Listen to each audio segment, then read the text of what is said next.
But let's move on here to some of the sports topics that we have here to close us out on our agenda for today's episode. I want to start off with Justin Fields, the quarterback prospect from Ohio State. Lately, there's a lot of, issues going on with him and a lot of criticisms from the media.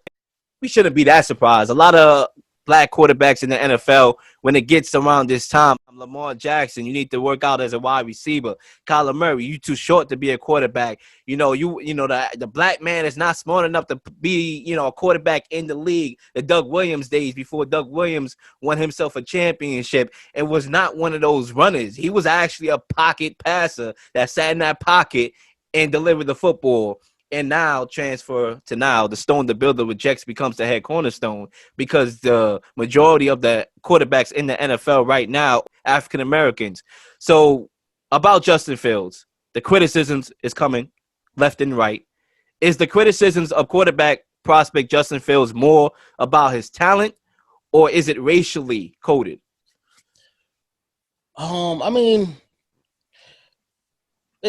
You could always throw in the race argument because there's always that undertone there.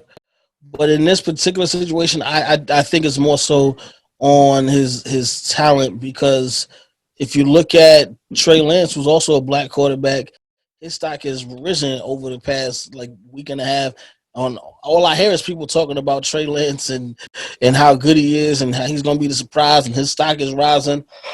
Excuse me, you know what I'm saying? So I don't really put too much on race in this situation, because one of the main things is his ability to read receivers and to switch.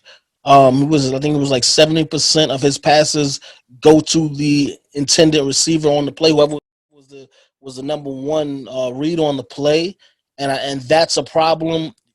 Going into the pro level because, that's the predictability of that in the NFL level is going to be too crazy to where, all right, I know he's definitely going to such and such. You know what I mean? So it's a little bit. I think it's more so his talent. I will say this though: if Justin Fields had made similar statements to what we heard from Trevor Lawrence. In regards to commitment and things like that, I do feel like they would have eaten Justin Fields alive. The media would have came down on him crazy if Justin Fields had said, or any black quarterback had said that. I do feel like that would probably be the case. But in this particular one, I think it is more so just on level of talent. I even, back right before the championship game when they lost to Alabama, when they had beat Clemson the 2 weeks before, I forget if it was 2 or 3 weeks before the game. But I was even saying back then that he would need to not only win this game, but to really go on and win the championship game against Alabama to really get that push that he's going to need, just because your last impression that you're leaving us is going to be a loss to Alabama, and it was a pretty bad loss to Alabama. At that point, he hadn't played the game yet, but what you left the people was that bad loss. Mac Jones, he's a playmaker.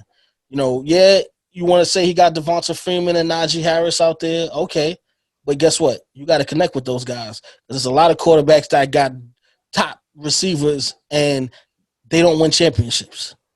Matt Ryan got Julio Jones and Calvin Ridley, and they gave up a 28-3 lead to the Patriots in the Super Bowl. So it ain't, it sounds good. You got the weapons around you, but you got to actually still make plays. And he won a national championship while having the best season at that quarterback position in college football. I would say this. With Justin Fields, I think it's a combination of – I will exclude the talent part. I don't think it has nothing to do with his talent. I think that part of it is racially coded. And the reason why I think so is because they come down his work ethic. And we all know the stigma that goes around in the world that the black man is lazy. I remember one time I was on the street. I saw a woman drop her bag. I tried to give her, pick up her bag. She's like, oh, don't worry. I don't want to cause so much pressure for you. The black man is lazy. Really? Really? Yeah. That's the stigma. The black man is lazy. And the fact of the matter is that there is no coincidence that every year there is one black quarterback that has to be a prison. How can I say it? They have to be prison to the media conglomerate attacking them. African American quarterback that is every year. So yeah, this year it may not be Trey Lyles, but it is Justin Fields, I believe. And I think that it has a lot to do with it. Coming at somebody's work ethic when his teammates and his coaches, of course, they're going to obviously say good things about the brother, but that's who you should be getting the source from because that's the only people you could really go to for that source about his work ethic. From what I heard, he's the last one in the first one in, the last one out. And I think another part of it has to be too Dwayne Haskins. I think Dwayne Haskins is affecting Justin Fields more than Justin Fields probably know. And that's because they saw Dwayne Haskins on Ohio State, and they saw that. They saw that he didn't necessarily so far he wasn't that guy that he was supposed to be coming out of college, And I think they probably put it on the system in Ohio State, and they looking at Justin Fields and they seeing the same reflection of a Dwayne Haskins. But I'll say to that, that's garbage. Dwayne Haskins is his own man. Dwayne Haskins is immature. We all know he's immature. We all know he got in trouble with what he was doing, having a party during COVID, wearing no mask. He's an immature dude. He doesn't put the work in. So, of course, what you expect his results to be if you don't put the work in. You could tell he cares about having fun more than he cares about the sport. So, of course, that's going to reflect in his success. Also, when you think about the fact that he had two different coaches as well, but he definitely had his fair shares of opportunities. So I think a lot of it has to do with Dwayne Haskins, Ohio State, because God's going to look where you come from. When you go to a job, they look at your school. They're going to be like, oh, he went to this school? I'm going to hire him. Oh, he went to this school. Oh, this got a bad track record of, guys coming out of here. So they're not going to give you the job. So I think that has something to do with it. But I also think it is a racially motivated thing. They giving this guy a hard time before. He was a highly regarded prospect, a couple weeks ago.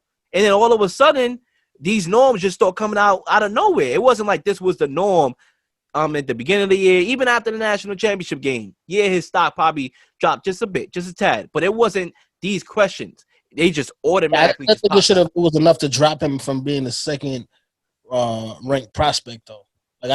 Because I don't think a loss to Alabama in the national championship game should drop your stock. Exactly. When we know who Alabama is and especially after coming off of beating Clemson and outplaying Trevor Lawrence in the game before that. The best thing is, because I actually like Justin Fields, it's just you show it on the field. That's it. Patrick Mahomes didn't get picked number one, but he's got an MVP right now. Like you said, they told him Lamar Jackson he should play wide receiver or some other position. But he's the MVP in football right now. Deshaun Watson wasn't the number one pick. Dak Prescott wasn't the number one pick. But he's the highest paid player in football right now, though. So, listen, just get out on the field and just prove everybody wrong. Don't be the Dwayne Haskins. And when you talk about Trevor Lawrence adding this to this equation with Justin Fields and the backlash that Trevor Lawrence is getting, mild backlash is not something that's, like Justin Fields where it's bringing his stock down. Trevor Lawrence is going to go number one unless Urban Meyer, who's not NFL experienced, decides I'm going to take my boy from Ohio State, Justin Fields. If he does that, then that's the only instance because you have an unexperienced head coach. Well, other than that, we all assume Trevor Lawrence is going number one as he should be going number one because he is your Peyton Manning, your Tom Brady. That talent on the field, no question. But he is receiving a little bit of criticisms because of his nonchalant, laid-back persona. He came out with a statement saying that he doesn't have a chip on his shoulder. And I don't understand why the mild reaction to this is even a thing. Like, Trevor Lawrence is a guy that don't need that because he was always highly recruited. Out of high school, he was highly recruited. He went to Clemson. Clemson is a powerhouse college football team. He won a championship. They talked about he was going to be the next Andrew Luck after his freshman year. So I think a chip on your shoulder is not something that you could just make up. That's something that has to be there because of what you went through. Like me, I have a chip on my shoulder. I'm pretty sure you have a chip on your shoulder, Ant. So I know that's something that we don't have to make up. Yo, I did detention, man. Yeah, I got a chip on my shoulder. Knowing damn well you didn't deal with day in detention. You know, you was top of your class. You had the grades. The teachers loved you. You had an easy pass to graduate. Trevor Lawrence probably hadn't had to go through an obstacle in his life, to be honest with you. You know, for all I know. And, you know, he just got married. Who would not want to be Trevor Lawrence at this time in the middle of a pandemic? The brother have it made for him, tailor-made. So I don't understand the fact of people coming at him because he doesn't have a chip on his shoulder. Justin Fields needs to have a chip on his shoulder because his stock keeps dropping every day. Yeah. Those are the guys that need to have chip on their shoulders. What do you think about that? I mean, I think with the whole, like, I guess, chip on the shoulder argument, I think that's just a motivational tool. You know what I mean? Like, yeah, obviously we know we're not always afforded the breaks that other people are afforded. And if you just let's just say, keep it specifically in the sports world, where, you know, like, all right, so maybe we might not be able to afford to go to a top private school or something like that has one of the, you know, the top sports programs in the country. Maybe I don't feel like you had to do what I did to get to where I'm at. You might be, you know what I'm saying? Like, it might be somebody further than me in media or entertainment. And I'm like, I know you did not have to go through any of the trials and tribulations that I've had to go to get where I'm at, but you got a layup line that got you to where you are. So, yeah, you got a chip on your shoulder. But, again, that just, you know, guess what? Once it's game time, I'm going to go to work, and I'm going to outwork, I'm going to outplay, I'm going to outtalk, and whatever it is that I'm doing, I'm going to outdo everybody else that's out there and show you that I'm supposed to be here, one, and two, that I'm better than everybody else that's out here. Definitely. And that's the mentality that I think that these athletes and anybody in any profession should use, especially if you ever felt that you was overlooked or you never had the same opportunity. Some people, all they got to do is make a call and they got the job. You know, they make a call to somebody they know, connect, they got the job. They're already ahead of you. So you know that you have to work extra hard. And that's why we African Americans, when we do get into certain doors and certain places, we take over after a certain amount of time. You know, and it is what it is. Tennis, a predominantly white, conservative sport. Who dominated? Serena. You know, that's how it is because we know we couldn't get in. So once we got in, once we worked hard and stayed those extra 2 hours to practice and we got in, we are dominant now because we had to put the extra work in.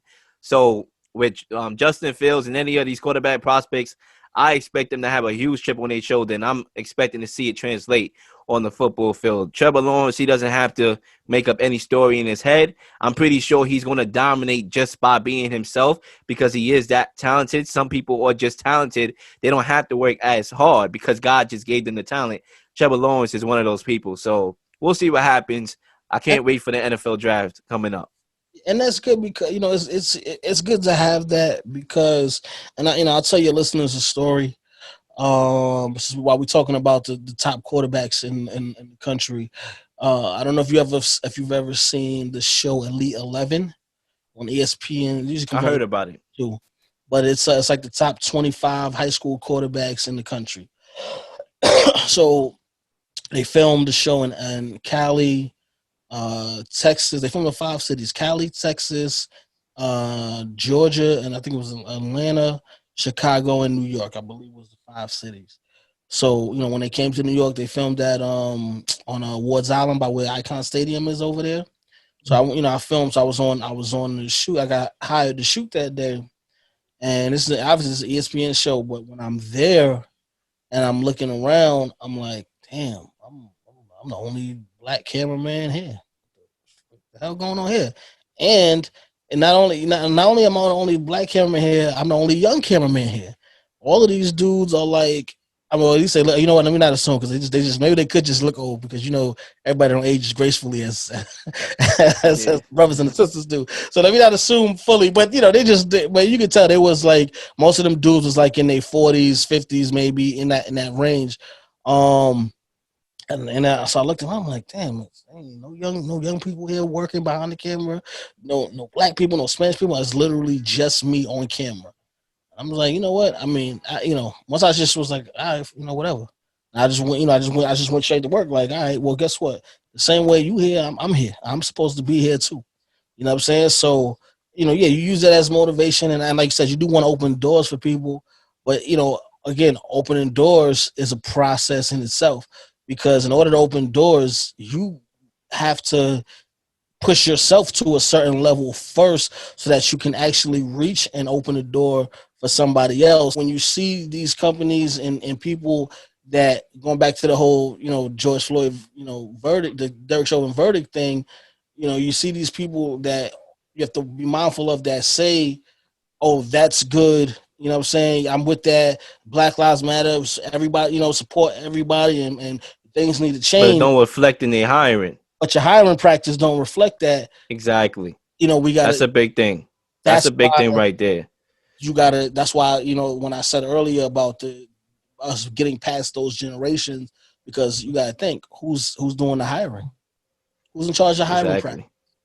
You know? Yeah, it's reflective, man. Some people they talk all this talk, you know, like, oh, but you gotta hire somebody. You could want change as well, but you inspire change by Yeah. changing families, changing generation. When you hire Michael somebody, Chan, before Ryan was there, Michael Chan was there. So it was like, yeah, we got a brother there on camera. All right, but and that's great. That's a beautiful thing. But at the same time, what's behind that camera? Who's on lights? Who's running the cameras? Who's in the programming room? How what's your hiring practice look like? And, you know, you gotta question that as well before we just jump on everybody's bandwagon because they put up a black thing on Instagram or they got Black Lives Matter or they saying, you know, saying the right thing. We got to see you check your resume, what you actually doing, and does it match up to what you saying? yeah. I mean, to be African American, I'm gonna end this with this, man. You gotta be like the what is it, the 72 Dolphins? What's the year the Dolphins went undefeated? You gotta be the Dolphins, you know, going undefeated. It was 72, right? So yeah, Yeah, you got to be the 72 Dolphins if you're African American. No mistakes, nothing, just perfection. You know, that's what it feels like. You know, when I went to college, I said, I'm going to put as much on my resume as possible till you don't even see my name. I can't even have space to put my name on my resume because I have to just continue to add on to it. And that's just what it is. But hopefully, you know, things happen. More people will get into doors and things will start changing and families will start changing. And it'll be that point in time, y'all. We gonna think positive here. It will get to that point. You know, it's just a matter of when, but it will.